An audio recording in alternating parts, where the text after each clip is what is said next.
Hello my dear friends, welcome to my YouTube channel aspirant classes. तो कैसे हैं आप? आई होप आप सब लोग बहुत अच्छे होंगे।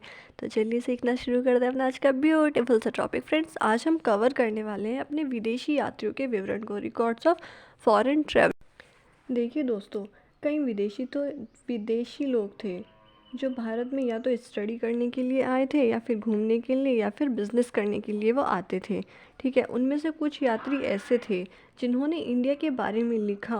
उनके रिकॉर्ड्स से हमें बहुत सारी इंफॉर्मेशंस मिलती हैं, या फिर वो राजदूत की तरह इंडिया आते थे। और इन्हीं में से कुछ लोगों ने अपने अनुभव और एक्सपीरियंस को लिख दिया और उसी को हम कह रहे हैं विदेशी यात्रियों का विवरण, यानी कि रिकॉर्ड्स ऑफ फॉरेन ट्रैवलर्स। तो चलिए देखते हैं कौन कौन से विदेशी यात्री आए थे।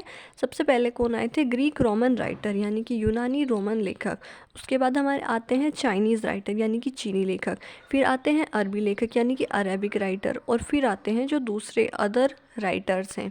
सबसे पहले हम कवर करेंगे यूनानी रोमन लेखक, यानी कि ग्रीक रोमन राइटर्स को। तो इसमें प्रमुख लेखक कौन कौन से हैं? टैशियस, हेरोडोटस, मैगस्थनीज, डायोमेकस और डायोनीशियस। तो चलिए लेट्स स्टार्ट। बात करते हैं टैशियस की।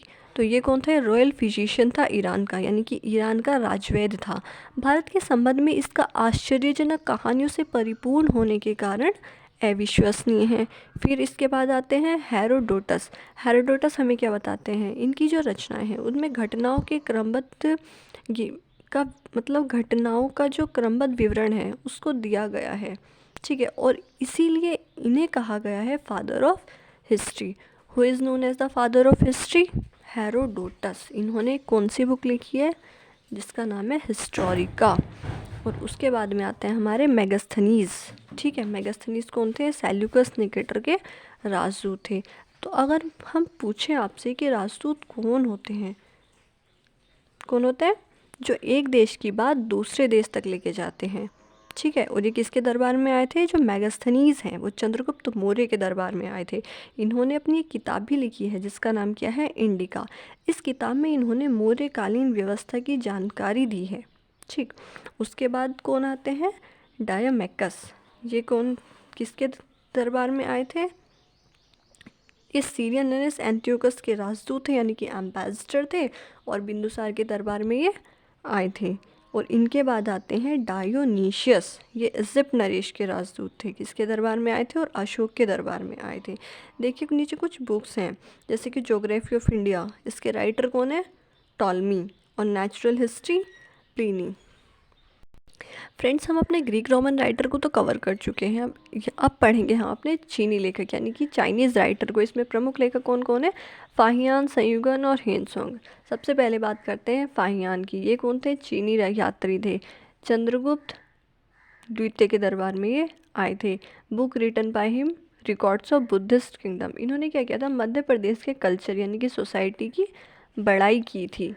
ठीक है, फिर हमारे पास आते हैं संयुगन। ये इंडिया में कब आए थे? 518 एडी में आए थे। इन्होंने कलेक्ट किए थे प्रोसेट्स बौद्ध धर्म के 3 ईयर्स में। इन्होंने बौद्ध धर्म की प्राप्तियों को एकत्र किया था।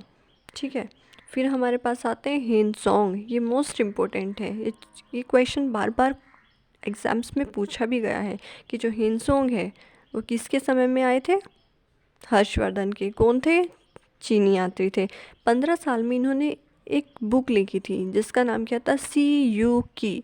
एक यूनिवर्सिटी थी, कहाँ पर? बिहार में, जिसका नाम क्या था? नालंदा। ये वहाँ पर ये पढ़े भी थे और फिर इन्होंने वहाँ पर पढ़ाया भी था। इनको 138 देशों की जानकारियाँ थी। ठीक है, और फिर चीनी लेख राइटर में कौन आते हैं? एत्सेंग। ये चीनी यात्री होने के साथ साथ में एक ट्रांसलेटर भी थे। देखिए फ्रेंड्स, चाइनीज़ राइटर के बाद हमारे पास आते हैं अरेबिक राइटर। तो इसमें मेजर कौन कौन से हैं? अल बरूनी और इब्न बतूता। बात करते हैं अल बरूनी की। तो अल बरूनी महमूद गजनवी के साथ में भारत आए थे। अल बरूनी ने किताब लिखी थी, कौन कौन सी? किताबुल हीर, तहकीक हिंद और भारत की खोज। फिर इब्न बतूता। इब्न बतूता कहाँ से आए थे? ये मोरक्को से आए थे। मोहम्मद बिन तुगलक के शासन में आए थे। काजी बनाया गया था इनको दिल्ली का। किसके द्वारा? मोहम्मद बिन तुगलक के द्वारा।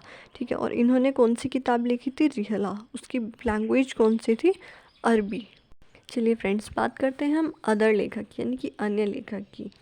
इसमें कौन कौन है? तारानाथ और मार्को पोलो। तारानाथ कौन थे? तिब्बती लेखक थे। इन्होंने कौन सी किताब लिखी थी? कंगियूर। मार्को पोलो ये कहाँ से आए थे? पांड्य राज्य से आए थे, जो दक्षिण भारत में है। ठीक, अब हम कवर करते हैं अपने आर्कियोलॉजिकल सोर्सेज को, यानी कि पुरातत्व संबंधी साक्ष्य कि इनसे हमें किस तरह की इंफॉर्मेशंस मिलती हैं जो हमें हेल्प करती है हमारी एंशिएंट हिस्ट्री को जानने के लिए। देखिए फ्रेंड्स, आर्कियोलॉजिकल सोर्सेज में हम क्या देखिए फ्रेंड्स, आर्कियोलॉजिकल एविडेंस बहुत इंपॉर्टेंट होते हैं।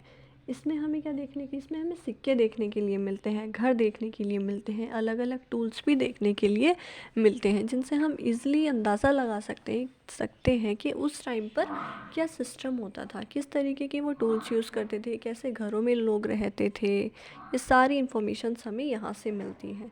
तो इसमें सबसे पहले आता है इंस्क्रिप्शंस, फिर pillar inscriptions, coins and other. Inscription में क्या होता है? ये पत्थरों पर अभिलेख, वो पत्थरों पे कुछ लिख देते थे, और पिलर इंस्क्रिप्शन में यानी कि स्तंभ पर अभिलेख, वहाँ पर लिख देते थे जो पिलर्स होते हैं। कॉइन्स एंड अदर्स यानी कि इन सिक्कों पर क्या होता था? राजाओं के नाम होते थे, ठीक है, या फिर कुछ आकृतियाँ रहती थी, जिनसे हमें पता चलता है कि उस समय कौन राजा था और कैसा उस समय में उनका इन्फ्लुएंस था। फ्रेंड्स, आई होप आपको ये वीडियो अच्छी लगी होगी। अगर वीडियो अच्छी लगी हो तो प्लीज़ चैनल को लाइक, शेयर एंड सब्सक्राइब ज़रूर कीजिएगा। And I would really try कि हम एक साथ चीज़ों को सीख सकें। तो मिलते हैं नेक्स्ट वीडियो में नई जानकारी के साथ में। Take care and all the very best.